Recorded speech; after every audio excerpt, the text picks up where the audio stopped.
and work on their studying there and drink coffee and just kind of get away from the home or other people, just going to Starbucks. Have you ever studied at a friend's house? No. Really? No, I was more, I would do, that was too distracting for me. I had trouble concentrating. So I would usually do it alone. Although I think now kids will quiz each other for tests and things like that. Well, we just had a fun conversation with Suzanne from the States. We talked about where she normally studied for tests. And she said that she used to study with her older brothers in the dining room. But as she got older, she studied in her bedroom on the bed. And when it came to history, she would fall asleep. Okay, well, guys, I hope you had a great time with Suzanne and me. I'll see you guys tomorrow. Bye! Okay, so we had a pretty good talk with Suzanne today. She said she's from Ohio in the US of A, right? She said that when she was in school, Suzanne 같은 경우는 학교를 다닐 때 조금 어렸을 때는 오빠가 둘이 있었다 그랬죠. 보통 주방에 다이닝 룸이 있는데 식사를 하는 공간이죠. 거기에서 식탁에 이렇게 끝에 앉고 나눠 앉아가지고 공부를 했었다라고 했습니다. 그러니까 외국 영화나 드라마 같은 거 보면 가끔 보여요. 그 아이들이 자기 방에서 공부를 안 하고 식탁에서 공부하는 좀 재밌는 풍경을 우리가 볼 수 있습니다. 우리나라에서는 식탁에서 공부 잘 안 하잖아요. I think it's because mainly when you're little, say perhaps you're in elementary school, you may have questions to ask your parents about your homework. So they may tell you, okay, you can study here where your parents spend most of their time. 약간 이제 습관이 된 것 같기도 하고요. 우리는 뭐 주로 본인께 질문을 하기도 합니다만은 뭐 자기 방에서 공부하다가 나중에 몰아서 질문을 한다든가 이러는데 약간 문화가 다른 것 같긴 해요. Yeah. 자, 그 밖에 어떤 얘기를 좀 해주셨는지 정리를 더 해드리겠습니다. Okay.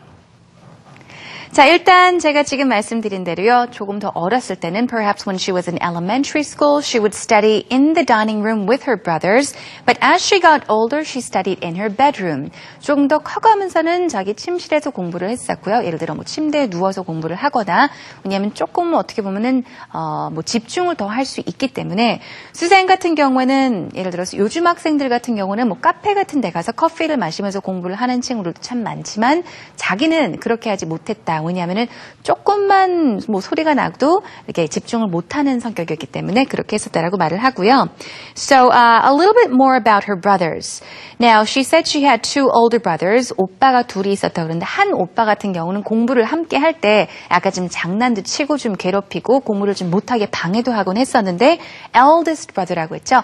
가장 나이가 많은 즉 큰 오빠 같은 경우는 약간은 좀 아빠같이 잘 돌봐주기도 하고요. He was a father figure. 그리고 나중에는 오빠 같은 경우는 군대를 갔었고 이제 대학교를 함께 같은 시간대 가서 같이 공부를 하기도 했었다라고 설명을 했습니다. 그렇죠. 그래서 큰오빠 같은 경우는 이제 에어포스라서 미국 공군에서 복무를 하다가 제대를 하고 나서 물론 이제 자원을 했겠죠. 거기 가기로. 그러고 나서 대학을 그 여동생과 함께 다녔었다는 얘기도 해주고 있습니다. 자, 도서관에 대한 이야기를 물어보죠. Library. 도서관 개념이 이제 저학년 때는 lower grades라는 게 저학년 때죠. 그때는 뭐 they go to find books or to find material 여러 가지 자료나 책을 빌려가는 경우가 많지만 특히 이제 그 고학년 올라가거나 대학생들 같은 경우 도서관이 가장 조용한 공간이잖아요. It's the most quiet place they can find, so they normally go there to study on their own. 자기 공부하러 가는 경우가 많다고 얘기를 해주고 있습니다. 아까 제 선생님 언급을 감시해 주셨듯이 뭐 커피숍 같은 데 가서 공부를 하는 대학생들 점점 많아지고 있고 친구 집에 가서 공부하는 경우도 있는데 이분 같은 경우, 수사양 같은 경우는 친구 집에 가면 집중이 도무지 안 되기 때문에 친구 집에서 공부를 안 해봤다라고 했죠. She said she has never gone to a friend's house to study because it's too distracting, right? She can't concentrate in that kind of environment. So that's what she told us too. 근데 요즘은 뭐 친구들끼리 같이 공부하면서 서로 쪽지 시험 같은 거, 퀴즈라는 게 우리가 문제 푸는 퀴즈가 아니라요. 퀴즈라고 하면요. 그거 자체가 이렇게 서로 간에 뭘 물어보고 쪽지 시험 같은 걸 보는 것도 퀴즈라고 합니다. 그래서 you would quiz, students may quiz each other. 마지막에 그런 말 하셨는데 서로 공부하다가 이제 서로 물어보고 이렇게 쪽지 시험 같은 것도 보고 확인도 해주고 그런다는 얘기가 되겠죠? So, in other words, if you are quizzing someone, you are asking them questions about something. 막 Exactly. 뭐에 대해서 공부를 했어요. 그러면은 공부한 거에 대해서 질문을 던지고 답하고 하는 게 바로 you're giving someone a quiz or quizzing someone. Right. Teachers can also give students quizzes. 학교에서 이제 그 갑자기 하는 그 쪽지 시험 같은 거, 네, quizzes. pop quiz라고 많이 하죠. quiz 같은 pop 경우도. quiz. There's going to be a quiz tomorrow. 그러면 내일 우리 퀴즈 데이입니다가 아니라 내일 쪽지 시험 볼 거라는 얘기죠. 네. 학교 현장에서 그렇게 쓰이니까 잘 알아두시기 바랍니다. 자, 마지막으로 이런 표현 하나 배워보겠습니다.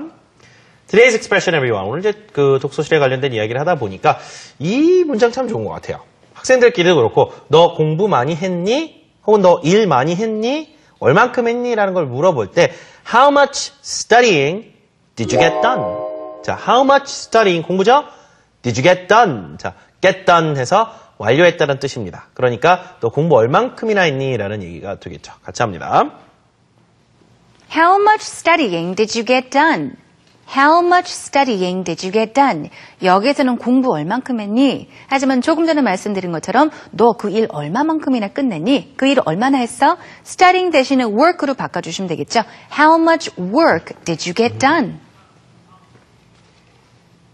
자, 오늘은 또 여기서 인사를 드려야겠네요. 생활영어 방송은요, 저희 홈페이지 찾아오시면 다시 보기 무료로 이용하실 수 있으니까 많은 이용 부탁드리고요. 여기 주소 나가죠. 저희 방송 대본과 음원들도 모두 편집해서 올려드리고 있습니다. That is a wrap for today. Thank you so much for joining us. We'll see you again tomorrow. Have a great Thursday, everyone. Goodbye. Bye-bye. I got joy, joy, joy.